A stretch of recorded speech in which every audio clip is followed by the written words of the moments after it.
Сьогодні маріонетки Кремля в Криму вже вп'яте заборонили корінному народу півострова вшановувати пам'ять загиблих предків у звичний спосіб. Це не просто заборона на масові зібрання, це спроба переписати генетичний код кожного кримського татарина, стерши з нього пам'ять про трагедію всього народу, підміна понять, класичний підхід диктаторів. Все частіше лунають від окупантів вимоги про необхідність забути про депортацію кримських татар. Мовляв, треба починати життя з чистого аркушу.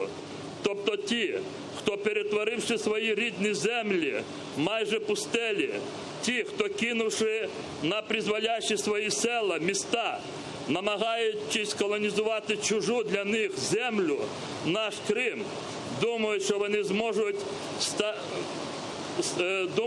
зможуть змусити нас стати такими ж манкуртами, як вони самі. Це вимагає від парламентів та урядів світу, вслід за Верховною Радою України, визнати депортацію геноцидом кримсько-татарського народу. Відповідальність за злочин повинна